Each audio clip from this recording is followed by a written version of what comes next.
कभी कभी राजनीति में सबसे बड़ा सवाल चुनाव नहीं होता है, बल्कि कुर्सी के बाद की कहानी होती है। कौन जाएगा आगे और कौन संभालेगा सत्ता और किसके हाथ में होगा राज्य का भविष्य।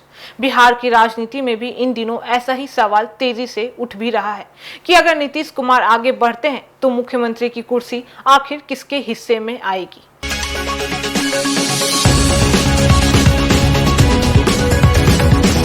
नमस्कार, मैं फरीदा गजल और इस वक्त आप जुड़े हुए हैं एक न्यूज 24 के साथ। खबरों की दुनिया में आपका स्वागत है और अब डालते हैं नजर आज की सबसे बड़ी खबरों की ओर। देखिए, बता दें कि नीतीश कुमार के राज्यसभा जाने की चर्चाओं के बीच बिहार की राजनीति में एक नई बहस शुरू हो गई है और अगर ऐसा होता है तो सबसे बड़ा सवाल यही खड़ा उठता है कि मुख्यमंत्री की कुर्सी कौन संभालेगा। क्या एनडीए चिराग पासवान को आगे बढ़ाएगा या फिर नीतीश कुमार के बेटे निशांत कुमार राजनीति में उतरकर नई विरासत की शुरुआत भी करेंगे या फिर गठबंधन किसी तीसरे चेहरे पर भरोसा भी करेगा।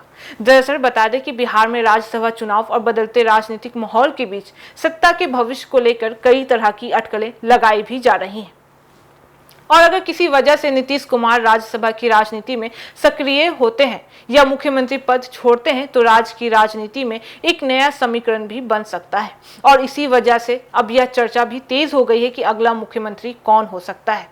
बता दें कि सबसे पहले नाम चिराग पासवान का ही सामने आता है क्योंकि चिराग पासवान पहले से ही बिहार की राजनीति में खुद को एक मजबूत युवा चेहरे के रूप में पेश भी करते आ रहे हैं।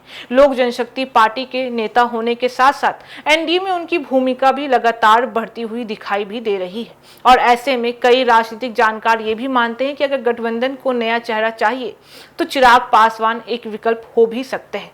और वहीं दूसरी तरफ एक और नाम तेजी से चर्चा में है, निशांत कुमार का। निशांत कुमार मुख्यमंत्री नीतीश कुमार के बेटे हैं और अब तक राजनीति से दूर भी रहे हैं, लेकिन समय समय पर यह सवाल भी उठता रहा है कि क्या भविष्य में भी वे राजनीति में सक्रिय भूमिका निभाएंगे और अगर ऐसा होता है तो इसे नीतीश कुमार की राजनीतिक विरासत के रूप में भी देखा भी जा सकता है। वहीं हालांकि राजनीति में भी सिर्फ दो ही विकल्प नहीं होते हैं, यहाँ यह भी संभव है कि गठबंधन किसी तीसरे अनुभवी नेता को आगे भी लाकर खड़ा कर दे ताकि सत्ता का संतुलन बना रहे और सभी दलों को साथ रखा भी जा सके। इसलिए फिलहाल तस्वीर पूरी तरह से साफ नहीं हो पाई है। राजनीतिक नजरिए से देखें तो यह सवाल सिर्फ एक पद का नहीं है बल्कि एनडीए के अंदर ताकत के संतुलन का भी जुड़ा हुआ है। अगर नया चेहरा सामने आता है तो इसे गठबंधन के भीतर कई समीकरण बदल भी सकते हैं और जनता के बीच भी इस मुद्दे को लेकर काफी चर्चा भी हो रही है।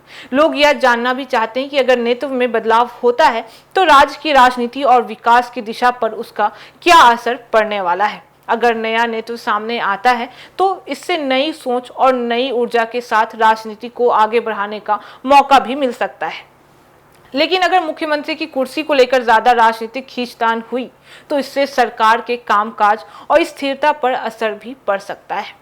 फिलहाल बिहार की राजनीति में यह सवाल हवा की तरह तैर रहा है। नीतीश कुमार के बाद कुर्सी किसके हाथ में जाएगी, चिराग पासवान या निशांत कुमार या फिर कोई तीसरा चेहरा? जवाब भले ही अभी साफ नहीं हुआ है, लेकिन आने वाले दिनों में यही सवाल सियासत की सबसे बड़ी कहानी भी बन सकता है।